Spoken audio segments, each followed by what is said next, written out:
우리가 지난주일부터 이제 하나님 나라라는 주제를 가지고 좀 말씀을 좀 나누려고 하고 있는데, 지난주일에는 이제 하나님 나라는 어떤 곳이냐, 이제 우리가 좀 정의에 대한 이야기를 했습니다. 그러니까 이게 어떠한 개념을 가지고 있고 또 어떠한 영역인가라는 그런 질문에 대해서 함께 좀 나누어 보았는데, 하나님 나라는 어떤 곳이라고 말씀드렸습니까? 우리가 하나님의 통치가 있는 곳이라고 딱 정의를 내렸죠. 하나님이 왕 되시고 하나님이 주인 되시는 모든 곳이 다 하나님 나라가 될 수 있다. 우리가 하나님 나라라고 하면 어떤 장소적인 개념이 아니라고 말씀을 드렸어요. 그래서 우리가 하나님을 주인으로 모시는 곳, 왕으로 모시며 살아가는 모든 삶의 자리가 다 하나님 나라가 될 수 있다라고 말씀을 드렸습니다.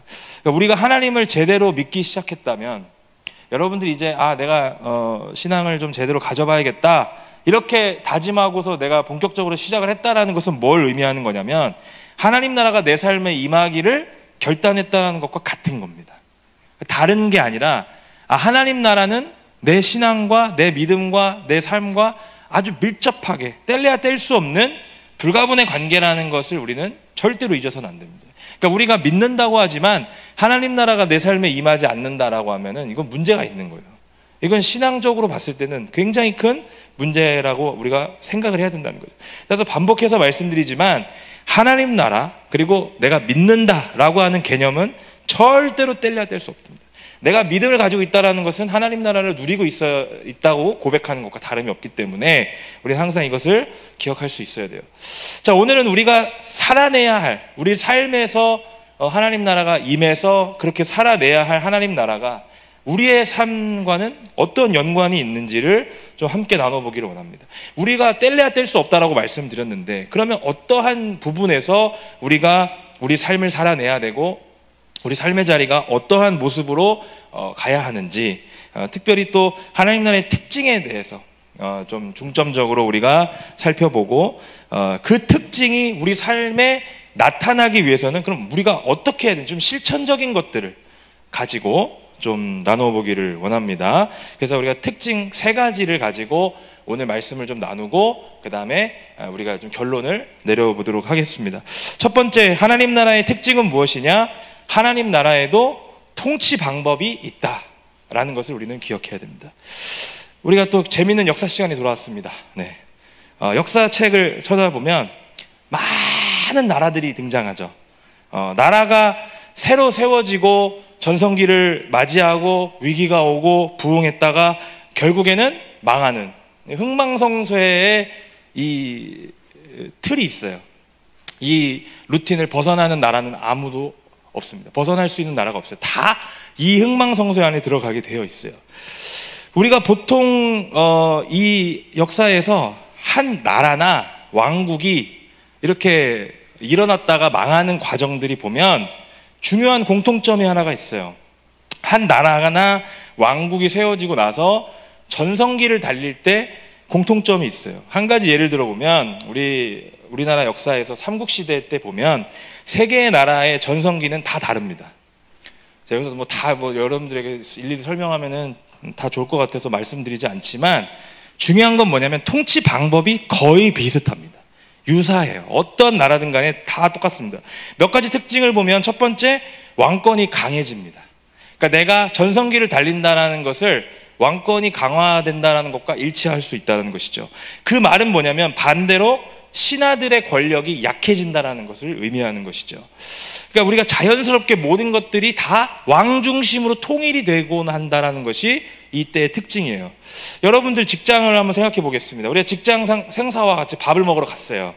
자, 그런데 상사가 중앙 집권적인 사람이에요. 그러면은 보통 메뉴를 어떻게 합니까? 통일해요. 직장 상사가 먹고 싶은 걸로 통일합니다. 다른 의견을 내면 어떻게 됩니까? 찍히죠. 다시는 날 데리고 가지 않아요. 그러니까 하나님이래. 그 상사, 내가 하도 입이 붙어가지고, 상사한테 그런 소리 하면 큰일 난다. 자, 근데 우리 상사가 민주적이고 다른 사람 의견을 들어주는 사람이면 메뉴를 어떻게 할 수 있어요? 먹고 싶은 거 고를 수 있어요. 그러면 뭐 특별하게 터치를 안 해요. 인성과 관련이 있는 건지는 모르겠는데 어쨌든 비슷한 이치예요. 신하들이 뭘 고를 틈을 주지 않습니다. 왕이 다 해버려요. 자, 그래서 이게 중앙집권화된 왕권인데, 왕권이 강해지면은 왕이 꼭 하는 행동이 있습니다. 그게 뭐냐면 정신적으로도 다 통일을 시키려고 노력을 합니다. 그래서 이를 도구로 사용하는 게 뭐냐? 종교입니다. 종교. 삼국시대에 불교가 들어온 것은 단순히 불교를 사람들이 막 믿고 싶어서 들어온 게 아니라, 왕들이 정신적인 통일할 수 있는 하나의 사상과 관념적인 부분들을 통일하기 위해서, 정신적인 그런 걸로 통일하기 위해서 도구로 사용한 거 아니겠습니까? 그러니까 하나의 종교를 믿으면 한 생각이나 하나의 뜻을 가지고 다스릴 수가 있기 때문에 그걸 가지고 통치 방법으로 세운 게 종교라는 거죠. 자, 그리고 다음으로는 뭘 만드냐? 법을 만들기 시작합니다.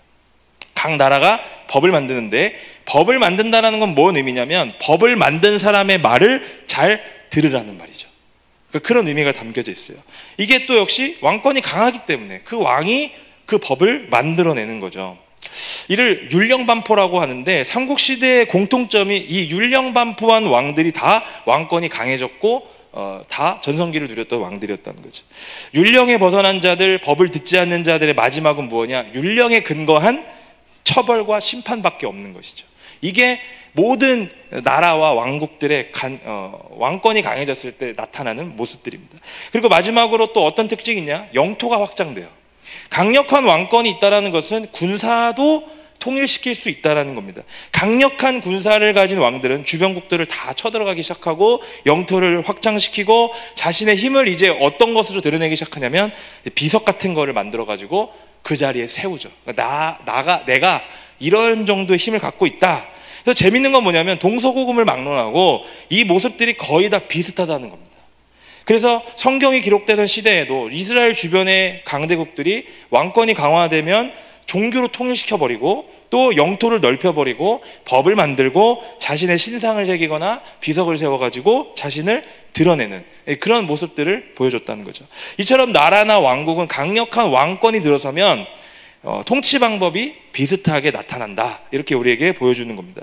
이것을 가지고 우리가 하나님 나라에 적용을 하게 되면은 어떤 특징이 있다는 것을 우리가 또 알게 되느냐? 하나님 나라 역시도 나라이기 때문에 하나님이 강력한 왕 되시는 나라입니다. 다른 왕은 없습니다. 다른 왕이 없고 그냥 하나님만 왕 되시는 곳이 하나님 나라예요. 그래서 오직 하나님만이 왕 되시는 나라가 하나님 나라 이름을 우리는 기억해야 된다는 거죠. 십계명 1계명에서는 이렇게 말씀합니다. 나 외에는 다른 신이 없다. 이렇게 못 박아서 하나님께서 말씀하고 계신다는 거죠. 나 외에 다른 왕이 있다? 그럼 그 왕을 하나님은 가만두시지 않고 그 왕을 숭배하는 자들 역시도 가만두시지 않습니다. 그리고 두 번째, 종교적으로도 통일시켜 주신다는 거예요. 하나님 나라는. 자, 그게 뭐냐면 10계명에 보면 3계명에 다른 우상들을 새겨 섬기지 말라라고 말씀하시죠.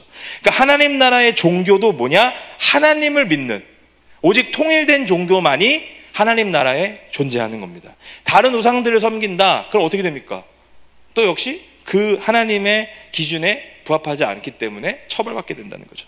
자, 그리고 율령을 또 반포하는데 그 율령이 우리의 하나님 나라에서는 어떻게 적용되느냐? 율법입니다. 율법. 말씀. 하나님이 다스리시는 율법, 말씀으로 다스리신다는 거예요. 우리는 하나님 나라의 백성으로서 세상의 다른 이야기에 귀 기울이거나 또 세상이 주는 가르침으로 살아가면 안 됩니다. 하나님께서 우리에게 유일하게 보여주신 구원의 길이 무엇인지를 우리에게 말씀을 통해서 알려주셨고, 또 하나님이 누구이신지를 우리에게 보여주신 것이 바로 이 말씀이죠. 그러니까 이 말씀을 붙들고 평생을 살아가야 한다는 거예요. 이 말씀에 어긋나거나 이 말씀을 듣지 않으면 우리는 그 강력한 왕권에 의해서 심판을 받는 존재로 전락합니다. 오직 우리를 심판하실 수 있는 분은 다시 오실 하나님 나라의 통치자 되시는 예수 그리스도십니다.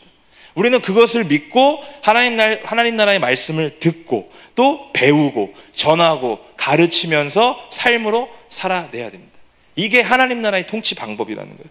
또 하나님 나라의 역시 영토도 확장시키십니다. 어떻게 시키시느냐? 우리의 삶의 자리부터 시작해서 그 하나님 나라의 통치를 내 주변에 전하도록 확장시키신다는 거예요. 마치 한 나라가 영토가 확장되는 것처럼 내 삶의 영역에서 점점 확장되는 그런 하나님 나라가 나타난다는 겁니다. 이것이 바로 하나님 나라의 특징 첫 번째, 하나님 나라도 통치 방법이 있다라는 것을 우리는 기억해야 됩니다. 우리가 하나님 나라를 누리기 위해서는 이 통치 방법에 순종해야 돼요. 하나님 나라의 백성이기 때문에 하나님이 만드시고 보여주신 이 통치 방법을 잘 듣고 따라야만 한다는 겁니다. 이 순종이 나로 하여금 하나님 나라를 누리도록 만든다는 사실을 기억하실 수 있기를 주님의 이름으로 기원합니다. 자, 그리고 두 번째 특징이 있습니다. 하나님 나라의 두 번째 특징은 이미 그리고 아직이라는 특징을 가지고 있습니다. 우리 마가복음 1장 14절 15절 말씀 우리 다 같이 한 목소리로 읽겠습니다. 시작. 요한이 잡힌 후 예수께서 갈릴리에 오셔서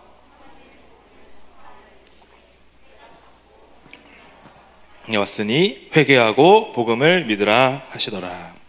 아멘.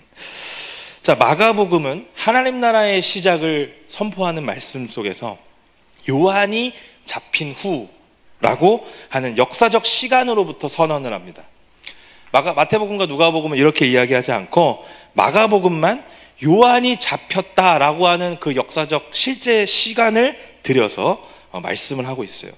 예수님은 공생의 첫 시작을 하나님의 복음을 선포하시고 또 이렇게 전파하시는 말씀하시는 가운데 시작을 하시는데 때가 찼고 하나님의 나라가 가까이 왔다라고 말씀하십니다. 이게 예수님이 그리스도로서 공생애에서 첫 번째로 선포하셨던 말씀이에요. 자, 회개하고 복음을 믿어야 하는 이유가 있는데 그게 뭐냐? 때가 찼고 하나님의 나라가 가까이 왔기 때문에, 그러니까 회개하고 복음을 믿어라 이렇게 얘기하는 겁니다. 그러니까 이유가 있다라는 거예요. 여기서 하나님의 나라가 가까이 왔다, 가까이 왔다라는 말에서 가까이 오다라는 말의 원래 뜻은 뭐냐면 도달하다라는 뜻이에요. 도달하다. 그러니까 시간적인 뜻을 갖고 있습니다. 어떠한 순간 시간적인 순서부터 현재까지 영향을 미쳤다. 그러니까 이미 도달했다라는 의미를 갖고 있죠. 이 말은 예수님이 오신 순간부터 이미 시작되었다라고 하는 뜻을 갖고 있어요. 그러니까 예수님께서 인간의 몸으로 이 땅에 오신 그 순간부터 하나님의 나라는 시작되었다라는 말과 같다는 겁니다. 이걸 영어로 살펴보니까 has drawn near이라고 쓰여 있는데 이게 우리가 영어 시간에 배운 것처럼 현재 완료인 거예요. have pp. 그러니까 뭐예요? have pp라는 건 뭡니까? 어떤 특정 시간에서부터 현재 완료된 상태. 그러니까 이미 하나님의 나라가 이곳에서 임해서 지금 예수님이 공생애를 시작하신 그 순간 마무리가 되었다. 이미 하나님 나라가 어떻게 된 거예요? 왔다라는 이야기입니다. 왔다. 그래서 현재 완료의 시제로 쓰인 거예요. 예수님이 오신 순간부터 지금까지 가까이 왔고 현재에는 이미 하나님 나라가 시작되었다라는 뜻을 갖고 있다는 겁니다. 따라서 하나님 나라는 지금 여기에 now and here 이라는 특징을 갖고 있다는 것을 우리가 알 수 있어요. 그러니까 하나님 나라는 이미 우리에게 주어졌다라는 것을 우리는 기억해야 됩니다. 오늘 본문 누가복음 17장 20절 21절 우리 다 같이 함께 읽겠습니다. 바리새인들이 하나님의 나라가 어느 때에 임하나이까 묻거늘 예수께서 대답하여 이르시되 하나님의 나라는 볼 수 있게 임하는 것이 아니요 또 여기 있다 저기 있다고도 못하리니 하나님의 나라는 너희 안에 있느니라. 아멘. 자, 바리새인들이 질문을 합니다. 예수님, 하나님의 나라는 언제 임합니까? 시간적인 문제를 질문을 해요. 자, 질문했을 때 예수님은 자, 하나님의 나라는 볼 수가 없기 때문에 여기 있다 저기 있다 할 수 없어. 하나님 나라는 너희 안에 있어. 이렇게 말씀을 하신다는 거예요. 그러니까 하나님의 나라가 왜 너희들 안에 있느냐? 이미 예수님의 오심으로 시작되었기 때문에 이미 너의 삶 가운데 너의 모든 영역 속에 이미 나타났다. 왜? 이미 예수님이 오셨거든요.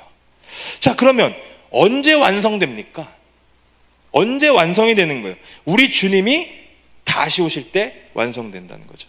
우리가 방금 읽은 누가복음 17장 20절에서 21절은 예수님께서 너희 안에 있다라고 하나님 나라를 말씀하셨지만 그 밑에 본문을 다시 한번 읽어보시면 이미 시작된 하나님 나라가 완성될 때를 말씀하고 계셔요. 뭐라고 하느냐? 주님이 다시 오실 때다라고 말씀을 하십니다. 따라서 우리가 하나님 나라를 누리고 있는 사람들, 이미 온 하나님 나라를 누리고 있는 사람들은 어떠한 자세로 살아야 되느냐? 심판을 대비하는 삶의 모습으로 살아가야 된다는 걸 요구하신다는 거예요. 우리는 지금 이미 임한 하나님 나라를 누리면서 살아갑니다. 하나님이 우리를 다스리고 계시고 우리를 통치하고 계시고 내 삶 모든 영역에 간섭하고 계시고 우리는 그 말씀을 순종하면서 하나님의 일하심을 보죠. 그래서 우리가 오신 예수 그리스도의 말씀과 가르침대로 살아가고 있어요. 자, 그런데 우리가 계속 살아가기만 하면 신앙생활의 목표가 사라졌기 때문에 더 이상의 한 단계 한 단계 나가는 게 지루해지고 또 감당하기가 어렵단 말이에요. 결국 우리가 목표가 있어야 돼요. 우리가 신앙생활을 왜 지금 도대체 왜 해야 되는데, 지금 내가 하나님 나라를 누리면서 도대체 이걸 왜 감당해야 되는데, 내가 왜 말씀대로 살아야 되는데, 내가 세상의 가르침대로 살지 않고 예수님의 가르침대로 내가 왜 내 삶을 굳이 살아내야 하느냐? 우리는 목표가 있기 때문에 그렇습니다. 언젠가 다시 오시겠다고 하는 우리 주 예수 그리스도께서 다시 오시겠다고 하는 그 약속을 붙들며 살아가기 때문에 우리는 이렇게 살아가는 거예요. 우리가 이렇게 예배 드리는 거예요. 우리가 말씀을 읽는 거예요. 우리가 찬양하는 거예요. 우리가 이렇게 삶에서 하나님 말씀을 붙들며 살아가는 이유가 뭐냐면 우리 주님이 다시 오신다고 말씀하셨기 때문에, 그때 심판이 있다라고 말씀을 하셨기 때문에 우리는 이걸 붙들고 살아간다는 겁니다. 그때 완성될 것이라고 말씀하셨으니까 그 말씀을 믿고 내 삶을 예수 그리스도의 말씀으로 살아내는 것이죠. 그러니까 하나님 나라는 어떤 특징을 갖고 있느냐? 이미 그리고 아직이라는 특징을 갖고 있다. 우리는 이것을 붙잡고 살아가야 된다는 거예요. 이것이 가장 건강한 종말론이고요, 이것이 가장 건강한 우리의 소망이 되어야 되고요, 우리 삶의 목표가 되어야 됩니다. 하나님 나라를 누리는 사람들의 가장 큰 목표는 뭐냐? 우리 주님이 다시 오셔서 이 하나님 나라를 완성시킬 것을 소망하는 모습으로 살아가는 것이 우리 신앙생활을 영위하는, 또 누리는 가장 큰 이유가 되어야 된다는 것이죠. 하나님 나라를 내 삶에 소망하는 자들은 결국 하나님 나라가 이미 그리고 아직이라는 특징이 있다는 것을 기억하면서 나아가야 됩니다. 우리는 이것을 우리의 믿음의 고백으로 삼고 우리가 그 신앙생활의 한 걸음 한 걸음을 이 말씀을 의지하면서 나아가야 되는 것이죠. 자, 이제 마지막으로 하나님 나라의 특징 세 번째는 실현과 행함입니다. 우리 한번 따라해 볼까요? 실현과 행함. 네, 우리가 살아가는 세상은 정의와 평등이 없다고 느껴지는 곳 아니겠습니까? 역사적으로 다 그래왔습니다. 계속. 그래서 인류의 역사는 이것의 싸움의 역사이기도 합니다. 정의를 구하는 자, 정의를 빼앗으려고 하는 자의 싸움, 평등을 하려고 하는 자, 갈라서 내가 더 높은 자리로 차지하려고 하는 자들의 싸움이죠. 그래서 단재 신채호라고 하는 대전광역시 출신 유명한 역사학자가 있어요. 그 신채호라는 선생이 말했던 아주 유명한 말씀이 있죠. 말씀이 아니라 말이 있어요. 역사는 아와 비아의 투쟁이다.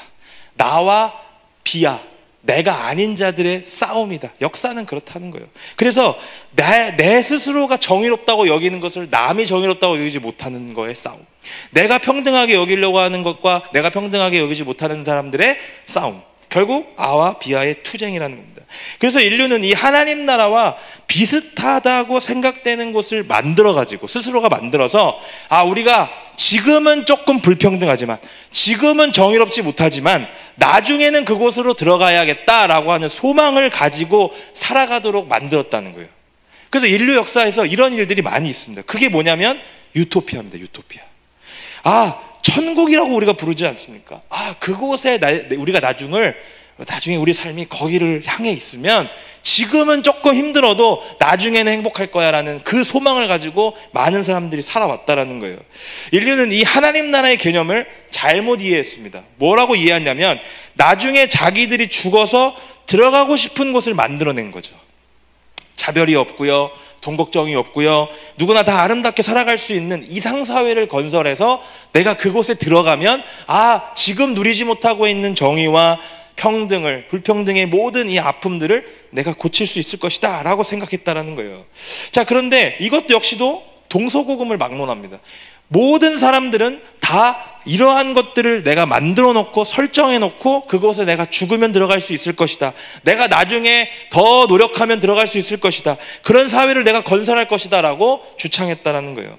대표적인 것이 서양의 토마스 모어가 주창했던 유토피아, 그리고 칼 막스의 공산주의, 그리고 우리나라 홍길동전에 등장하는 뭐 율도국 같은 거, 뭐 이런 것들이 다 뭐예요? 내가 나중에, 지금은 조금 불평등하지만 나중에 내가 누릴 수 있겠다라는 소망을 가지고 만들어낸 하나의 이상사회라는 겁니다.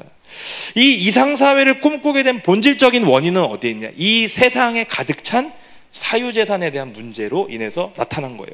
그러니까 물질의 분배가 평등하게 이루어지지 않았으니까 이 악이 시작되어서 우리 삶을 망치고 있다라고 생각을 한 거라는 것이죠. 이 물질로 말미암아서 정의가 사라지게 되었고 차별이 생기게 되었고 불평등이 생겼다, 이렇게 생각을 했단 말이죠. 현실의 문제가 결국 이들이 바라고 꿈꾸는 이상사회의 건설로 이어지게 되었다, 우리는 이렇게 이야기할 수 있습니다. 그런데 하나님 나라 역시도 이들과 같은 것들을 꿈꾸는 나라 아니겠습니까? 그러니까 유토피아하고 하나님 나라는 사실 겉으로 볼 때는 비슷해 보여요. 아니 어차피 유토피아나 하나님 나라나 똑같이 정의와 평등을 추구하는 거 아니겠습니까? 그러니까 개념이 똑같은 것처럼 느껴진단 말이에요. 그런데 여기서의 차이점은 무엇이냐? 인간관에 있다는 거예요. 인간관. 유토피아가 바라보는 인간관과 하나님 나라가 생각하는 인간에 대한 관점이 차이가 있다는 거예요. 유토피아는 인간 스스로가 자신을 구원할 수 있다라고 하는 교만함에 빠져 있습니다. 그러니까 내가 지금은 조금 힘들지만 나중에 내가 그곳만 들어가면 나는 행복할 것이야, 나는 모든 것들을 누릴 수 있을 것이야 라고 하는 생각에 가득 차 있지만 하나님 나라는 다릅니다. 인간 스스로가 절대로 자기의 삶을 구원할 수 없다는 것을 명확하게 말씀하고 있어요. 내 삶을 부인해야만 들어갈 수 있고요, 내가 살아온 삶의 방식과 가치를 버려야만 하나님 나라에 들어갈 수 있다라고 성경은 말씀하고 있습니다. 단 한 번이라도 인간 스스로의 어떤 행함과 어떤 능력으로 하나님 나라를 누릴 수 있다라고 하는 성경 구절은 없죠. 성경은 절대로 인간 스스로가 하나님 나라를 온전한 노력을 통해서 들어갈 수 없다라고 말씀하고 있다는 거죠. 그래서 하나님 외에는 인간의 구원을 해결해 줄 존재가 없다라고 하나님 나라는 이야기한다는 거예요.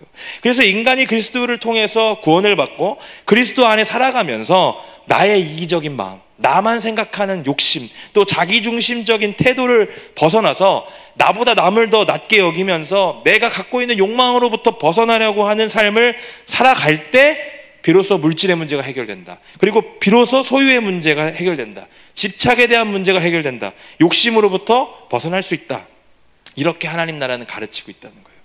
그러니까 인간 스스로가 더 좋게 분배해봐야지, 더 내가 평등을 위해서 노력해봐야지 안 된다라는 겁니다. 하나님 나라는 하나님께서 우리에게 몸소 보여주신 그 가치, 방향성, 그 모습들을 통해서만 우리의 인간의 문제를 해결할 수 있다라고 가르치신다는 거죠. 따라서 유토피아나 하나님 나라 모두 정의와 평등을 추구하지만 가장 큰 차이점은 무엇이냐?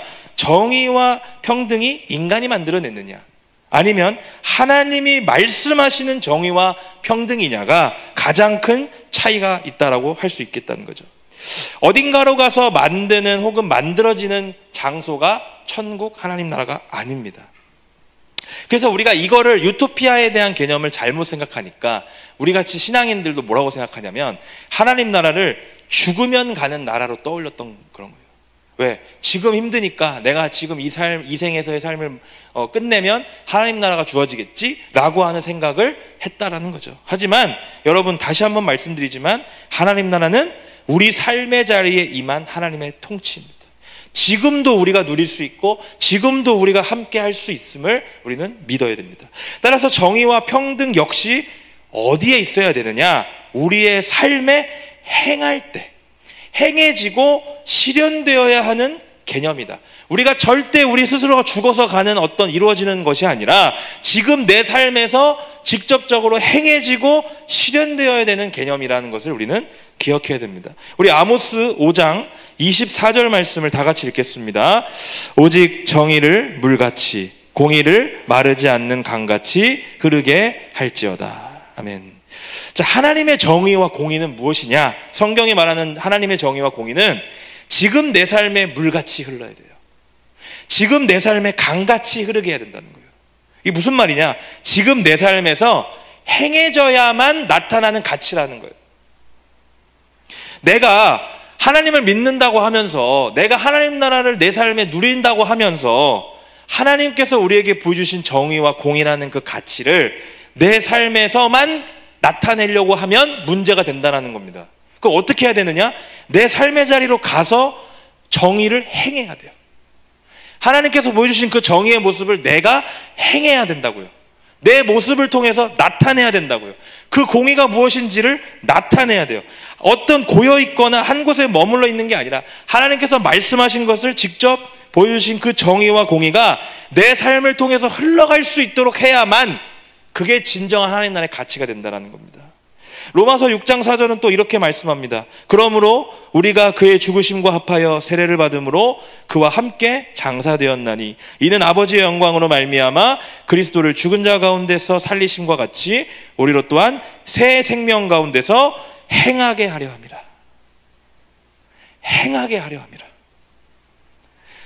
우리 주님께서 나를 통해서 행하신 것처럼 나도 새 생명 가운데서 행해야 된다는 거예요. 예수 그리스도를 통해서 하나님 나라에 들어가게 된 사람들, 오늘 로마서 6장에서는 세례를 받고 새 생명으로 살아가는 사람들이라고 칭합니다. 이 사람들은 행하게 하려 함이라 라고 하는 말씀처럼 살아가야 된다는 거예요. 행함이 필요한 겁니다. 행함. 어디서? 지금 내 삶에서 행함이 있어야 돼요. 행함. 하나님 나라의 특징 중에서 가장 중요한 것은 바로 뭐냐? 지금 내 삶에서 실현되어야 된다는 겁니다. 실현되어야 돼요. 내 삶에서 말씀이 실현되고 예수 그리스도의 가르침대로 살아내고 행함으로 나아가야 중요한 거지, 나만 알고 있고 내 머릿속으로만 알고 있고 나 혼자서만 행해봐야 무슨 의미가 있다는 거예요. 우리가 하나님을 믿는다고 하면서 행함이 없고 내 삶에 실현되지 않는다면 아무런 힘이 없습니다. 능력이 없어요. 하나님 나라가 나타나질 않아요. 하나님 나라를 누릴 수가 없어요. 아무런 변화도 우리에게 나타날 수가 없습니다. 결국 하나님 나라의 특징 중에 가장 중요한 건 뭐냐면 이 모든 것들이 하나님의 통치 방법을 아는 것이나 이미 그리고 아직 나타나지고 완성되지 않은 그 하나님 나라를 누리는 것, 모든 것들이 다 내 삶에 실현되어야 돼요. 그래야 의미가 있다는 것을 우리는 기억해야 됩니다. 우리가 오늘 말씀을 통해서 하나님 나라의 특징을 함께 살펴보면서 결국 우리가 소망해야 하는 나라는, 하나님 나라는 무엇이냐? 세상의 나라들이 가진 외형이나 어떤 모습들은 사실 크게 다를 게 없어요. 그게 그거 같아. 하지만 결국 하나님 나라에서 말씀하고 있는 그 하나님 나라의 가치, 또 하나님 나라가 추구하는 것들, 방향성, 그리고 하나님 나라가 어떤 곳인지를 우리가 지식적으로 아는 자들의 삶의 모습은 어떠해야 되냐? 세상과 달라야 된다는 것을 말씀하고 있다는 거예요. 그것이 하나님 나라를 누린다는 사람들의 삶입니다. 그것이 하나님 나라를 꿈꾸며 살아가는 믿음의 삶이에요.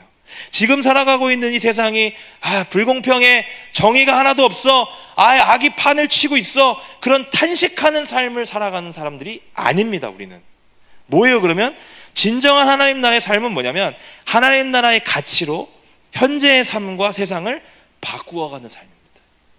그래서 여러분들에게 제가 강력하게 요구하고 권면하는 것은 뭐냐면 여러분들이 지금 공부하고 직장 다니는 그 삶의 자리들이 있잖아요.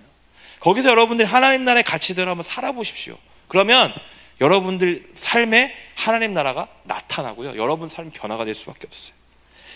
하나님의 말씀이 내 삶에 실현되고 나는 그 말씀대로 행하면서 정의와 공의가 사라져가는 이 세상 속에 정의를 실현해내는 삶을 살아야 됩니다. 불평등이 가득한 세상 속에서 평등을 지향하면서 내 삶에서 그런 가치를 보여주는 삶을 살아내야 돼요. 가난한 자들이 많아지는 세상 속에서 욕심을 버리면서 하나님께서 주신 것을 나누면서 나보다 남을 더 낮게 여기는 마음으로 살아내는 삶이 진정으로 하나님 나라를 누리는 삶이라는 거죠. 나는 내가 어떻게든 내 욕심을 끝까지 붙잡으려고 하면서 하나님 나라를 누리고 있다? 거짓말입니다. 내가 어떻게든 내 욕심대로 내가 원하는 것을 추구해야지, 그러면서 하나님 나라를 누린다고 하면서 이 자리에 나와서 고백한다? 거짓말입니다. 하나님이 말씀하신 것, 우리에게 가르쳐 주신 그 가치들을 작지만 내 삶에 하나하나씩 한번 실행해보고 실현해내고 행하면서 나타나는 변화들을 내가 누릴 때, 그게 하나님 나라를 누리는 삶이라는 거죠. 지금 임한 하나님 나라, 또 언제일지는 모르나 반드시 완성될 하나님 나라를 소망하면서 지금 여러분들에게 주어진 삶, 지금 내가 누려지는 삶의 자리에 그 가운데서 삶을 살아내는 저와 여러분들이 되기를 소망합니다. 하나님 나라는 여기 있다 저기 있다 할 수 없습니다. 하나님 나라는 우리 안에 있습니다. 우리 삶의 자리에 있습니다. 우리의 가정에 있어요. 우리의 직장에 있고 우리의 가정에 있고 우리의 모든 자리에 하나님 나라는 이미 임했습니다. 우리가 해야 될 것은 뭐냐? 나를 부인하고 나의 가치를 내려놓고 내가 가려고 하는 방향성을 내려놓고 하나님께서 주신 것에 우리 삶에 나타낼 수 있게 우리의 모든 것들을 내어드리는 삶을 살아내야 된다는 것이죠. 그런 삶을 살아내는 저 여러분들 되기를 주님의 이름으로 축원드립니다.